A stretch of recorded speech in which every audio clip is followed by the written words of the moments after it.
So విజయనగరంలో నేడు మహాత్మా జ్యోతిరావు పూలే వర్ధంతి సందర్భంగా కలెక్టర్ సమీపంలోని జ్యోతిబా పూలే విగ్రహం వద్ద అఖిల భారత ఓబీసీ సంక్షేమ సంఘం వారు ఘనంగా నివాళులు అర్పించారు. అణగారిన వర్గాల అభ్యున్నతికి కృషి చేసిన మహనీయులను పూలే అని పేర్కొన్నారు.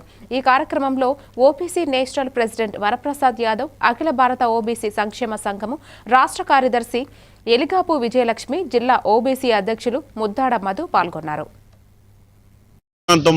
పోరాటం సాగించినటువంటి మహోన్నతమైనటువంటి వ్యక్తి మహాత్మా జ్యోతిరావు పూలే. ఆనాడు మరి కేవలం బ్రాహ్మణులకి బ్రిటిష్ ప్రభుత్వంలో ఉన్నటువంటి ప్రభుత్వ ఉద్యోగాలకు మాత్రమే ఉద్యోగుల పిల్లలకు మాత్రమే చదువుకునేటువంటి అవకాశం ఉండేది.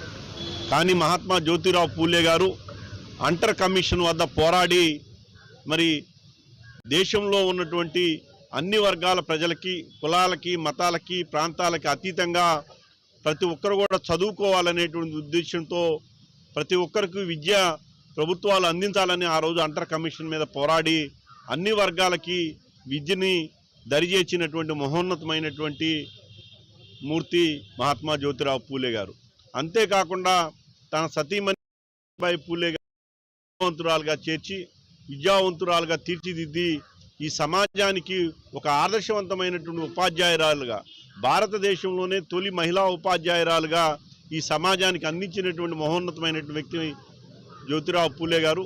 వారి యొక్క స్ఫూర్తితో ఈ దేశంలో ఉన్నటువంటి వాళ్ళు బీసీలు, ఎస్సీ, ఎస్టీ, మైనార్టీ వర్గాలు ఈరోజు సమాజంలో హక్కులు సాధించుకోవడం కోసం ఈరోజు పోరాటాలు కొనసాగిస్తున్న పరిస్థితి.